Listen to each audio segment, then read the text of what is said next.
Welcome to Real Talks with Pinks. Thank you for joining us. If you are new on the channel, please subscribe on the channel, like and comment. Thank you so much for joining us. I have a special guest with me today, Mohau. Please introduce yourself. Okay.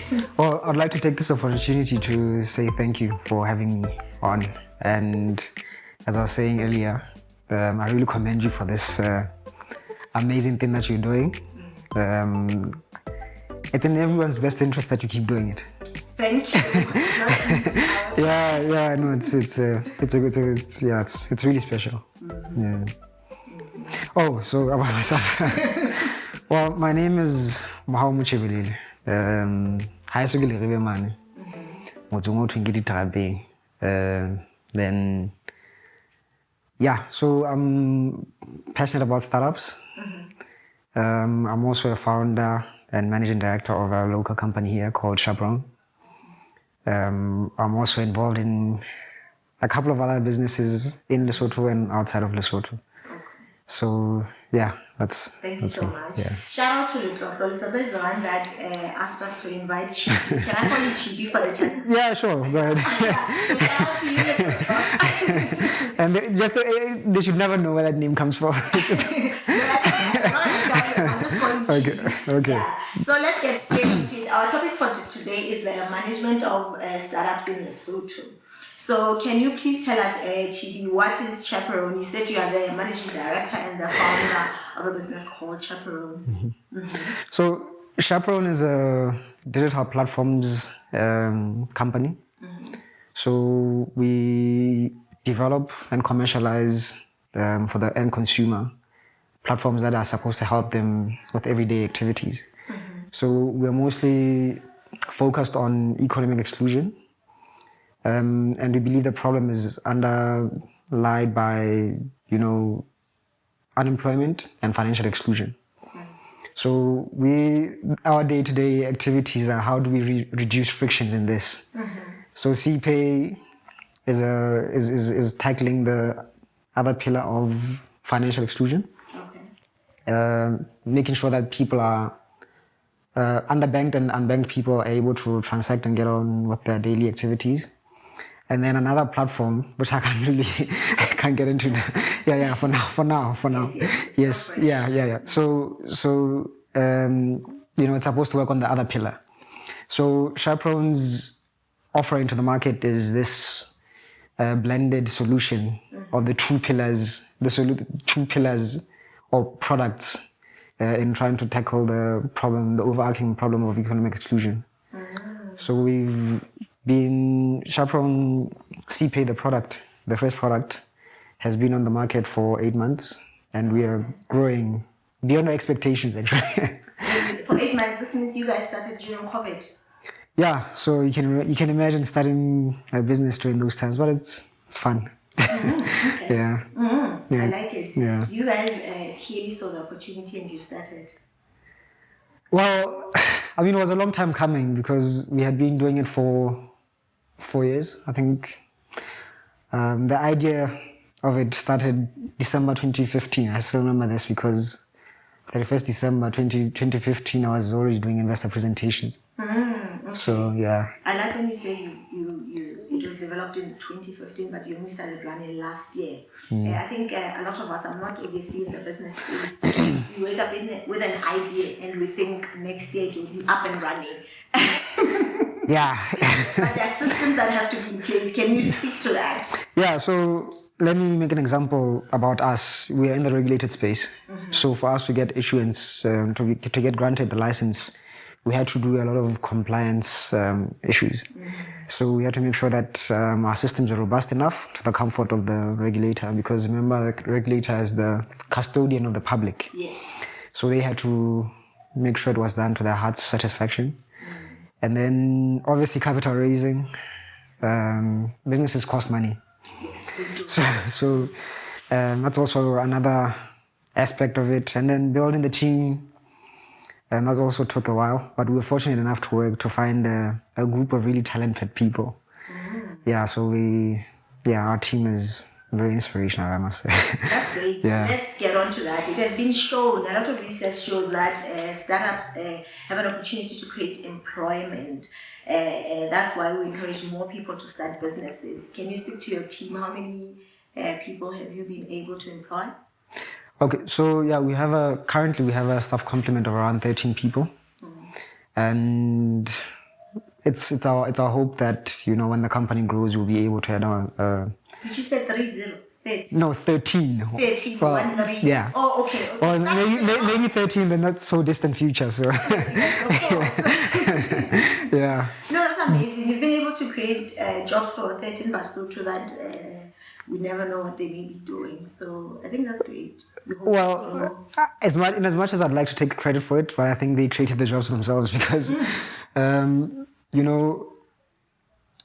I think the one thing I can say about our team is they're builders. Oh, okay. So when they joined the company, it was just, some foundation had been done, but they started saying we need this and this and this and this and this and this and this, yeah. So I think it was let's call it a co-creation kind of, yeah. So yeah, and I'm very grateful to them for yeah. So tell me, what are some of the challenges that you see in Lesotho? You said you're passionate about startups. What are some of the challenges that you see in starting a business? I think people don't visualize enough. Yeah, I know. Yeah, so I think a founder or an entrepreneur has to, you need to create your business like a million times. So a million times in your head and once in reality. So that's the first one, because you find that there's so many nuances in creating this thing that, it's tricky. But the second one is also resources. I think it's rather unfortunate that some countries understand the importance of small businesses.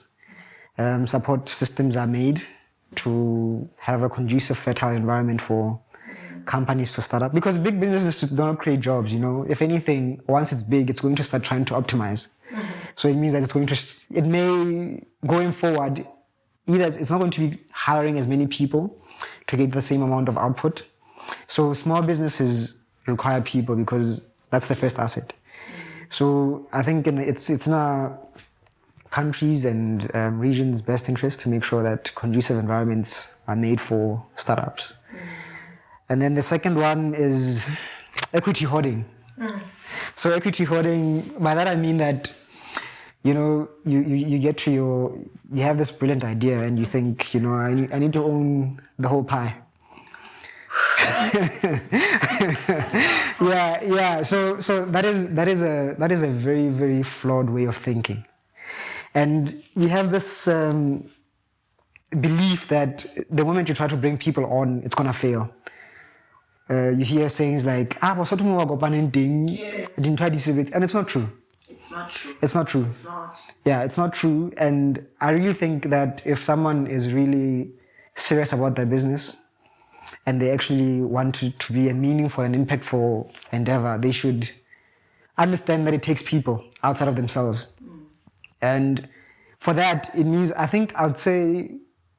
dare say almost 90% of ideas that never take off are function or influenced by founders' inability to share. It's mine. Exactly. So keep it and let it be yours.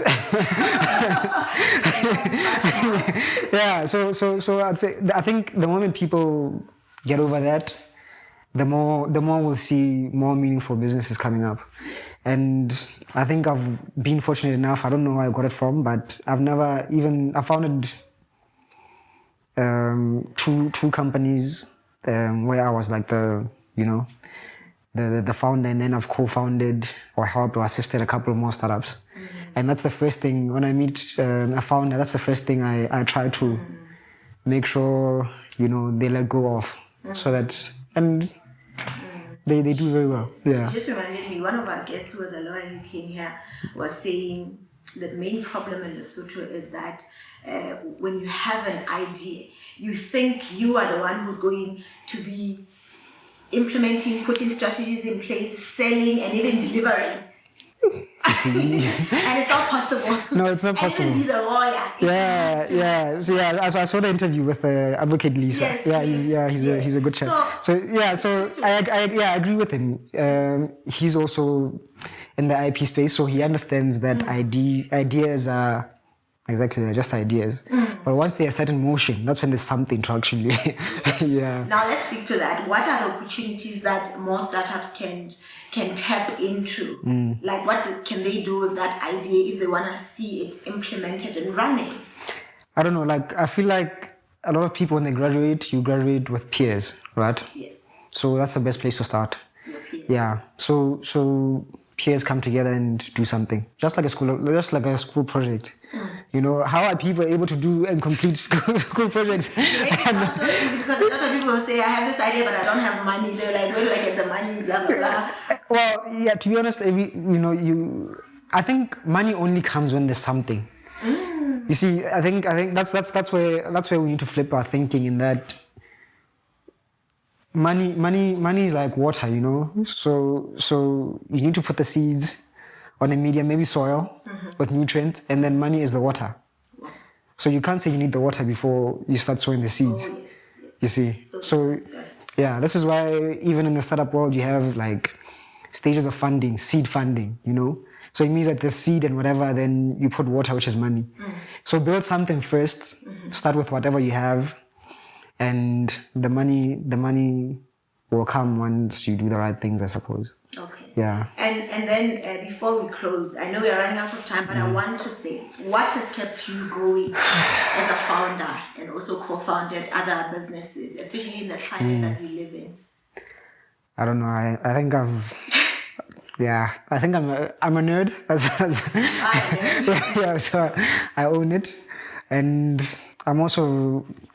I think also with that it comes with some level of work ethic.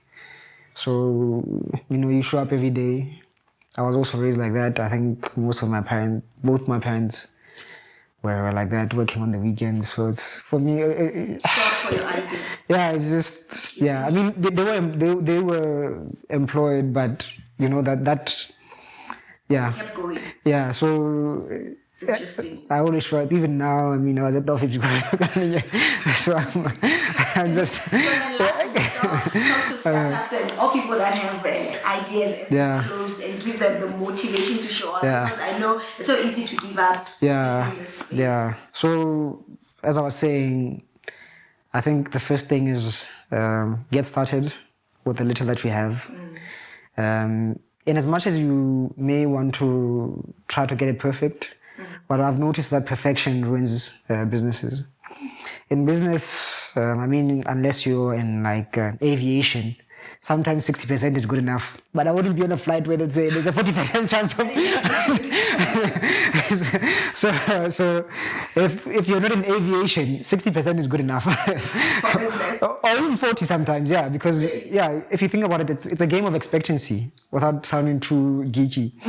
But it's the chance of getting right and what the payoff is. So the beauty about business is that you have unlimited upside and limited downside. So the risk management there is, If it fails, we'll start again. Exactly. If it fails, we'll start again. Yeah, you see, but the upside is infinite. So start. I led a conversation. I wish we had more time. Yeah, me too. But thank you so much. Thank you for having me. For coming to the show. Thank you. We wish you all the best in all your business endeavors. Thank you. And I do hope that you help other startups. Yeah, I do. Yeah. I've always so been. They must call on you. Comment on the channel if you need Chibi to help you with your startup. So I'm putting him on the So that's fine. Thank you so much for coming to the channel. Okay. This was really informative. And thank you guys for watching. I'm dressed by the beautiful Bununu Merchants. Please check them out on Instagram and on Facebook. So if you're new to the channel, like I said, please subscribe. We are wrapping up our career series today on our 30th episode. Can you believe it? Wow. So see you in the next episode. We're going to be starting another series. You must guess and comment below what you think that will be. Thank you for watching, guys. See you in our next episode. Bye. Thank you for having me.